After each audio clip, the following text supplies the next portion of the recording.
ಬೊಂಬೆ ನಗರಿಯಲ್ಲಿ ಪಳಪಳಿಸಿದ dragon ಜಗಳ ಬಿಡಿಸುವ ಸಂದರ್ಭದಲ್ಲಿ ಸ್ನೇಹಿತನನ್ನೇ ಇರಿದ ಅಂತಕ ಸ್ನೇಹಿತ. ಮಂಜೇಸ್ ಬಾರ್ನಲ್ಲಿ ಗಲಾಟೆ, ಸಹಾರಾ ತಾಜ್ ಹೋಟೆಲ್ ಮುಂದೆ ನಡೆದ ಕೃತ್ಯ. ಸರಿ ರಾತ್ರಿ 12 ಗಂಟೆಯಲ್ಲಿ ಟೀ ಅಂಗಡಿ ಮುಂದೆ ಬಡಿದಾಟ. ಜಗಳ ಬಿಡಿಸುವಾಗ ಬೀಳಿಸಿದ ಎಂಬ ಕೋಪಕ್ಕೆ ಡ್ರ್ಯಾಗನ್ ನಿಂದ ಇಷ್ಟ ಬಂದ ರೀತಿಯಲ್ಲಿ ಇರಿದು ಘೋರ ಕೃತ್ಯ.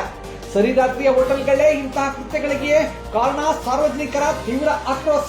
ಘಟನೆ ನಡೆದ 6 ತಾಸುಗಳಲ್ಲಿ ಆರೋಪಿಗಳನ್ನು ಬಂಧಿಸುವಲ್ಲಿ ಯಶಸ್ವಿಯಾದ ಡಿವೈಎಸ್ಪಿ ಗಿರಿ ಹಾಗೂ ತಂಡ.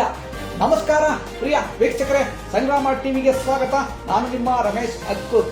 ಬೆಂಗಳೂರು ದಕ್ಷಿಣ ಜಿಲ್ಲೆ ಚನ್ನಪಟ್ಟಣ ನಗರದ ಸಾತೂರ್ ಸರ್ಕಲ್ ಬಳಿಯ ಸಹಾರಾ ತಾಜ್ ಹೋಟೆಲ್ ಮುಂದೆ ಅಮಾನುಷ್ಯವಾಗಿ ಬಲಿಯಾದವನು ಭರತ್ ಎನ್ 35 ಎಂದು ಹೇಳಲಾಗಿದ್ದು, ಮಂಡ್ಯ ಜಿಲ್ಲೆಯ ಗೋರವಾಲೆ ಗ್ರಾಮದ ಲೇಟ್ ನಾಗರಾಜು ಎಂಬುವರ ಮಗನಾದ ಈತ ಹಲವಾರು ವರ್ಷಗಳಿಂದ ತನ್ನ ತಾಯಿ ಗ್ರಾಮ ದೊಡ್ಡಮಳೂರಿನಲ್ಲಿ ತಾಯಿ, ಪತ್ನಿ, ಮಕ್ಕಳ ಜೊತೆ ವಾಸವಾಗಿದ್ದನು.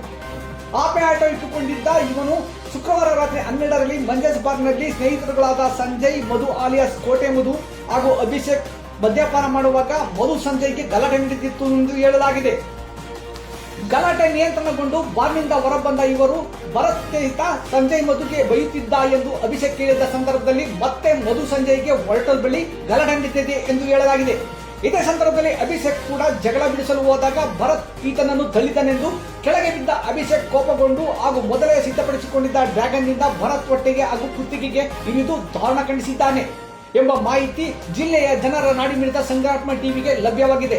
ಘಟನೆ ಬಗ್ಗೆ ಮಾಹಿತಿ ಪಡೆದಿದ್ದಂತೆ ಅಲರ್ಟ್ ಆದ ಡಿವೈಎಸ್ಪಿ ಗಿರಿ, ಸಿಪಿಐ ಶಿವಕುಮಾರ್, ಪೂರ್ವ ಪೊಲೀಸ್ ಠಾಣೆಯ ಪಿಎಸ್ಐ ದುರ್ಗಪ್ಪ, ಸಿಬ್ಬಂದಿಗಳಾದ ರವಿ, ಕಾಂತ, ಶಿವರಾಜು, ತವನಪ್ಪ, ಭೀಮೇಶ್, ಕಾಂತರಾಜು ಘಟನೆ ನಡೆದ 6 ತಾಸುಗಳಲ್ಲಿ ಆರೋಪಿಗಳಾದ ಅಭಿಷೇಕ್ ಹಾಗೂ ಮಧು ಆಲಿಯಾಸ್ ಕೋಟೆ ಮಧುವನ್ನು ಬಂಧಿಸುವಲ್ಲಿ ಯಶಸ್ವಿಯಾಗಿದ್ದಾರೆ.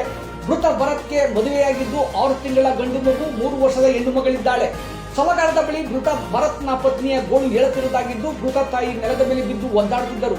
ಸ್ಥಳೀಯರೊಬ್ಬರು ಭರತ್ ಮಗಳನ್ನು ನಿಮ್ಮ ತಂದೆ ಎಲ್ಲಿ ಎಂದರೆ ಅಲ್ಲಿ ಮಲಗಿದ್ದಾರೆ ಎಂದು ಹೇಳುತ್ತಿದ್ದ ದೃಶ್ಯ ಎಂತಹ ಕಲ್ಲಿನ ಹೃದಯವರನ್ನು ಕರಗಿಸುವಂತಿತ್ತು. ಏನೇ ಆದರೂ ಬೊಂಬೆ ನಗರಿಯಲ್ಲಿ ಹೊಸ ರೂಢಿಗಳು ಮೊಳಕೆ ಹೊಡೆದಿದ್ದಾರೆ.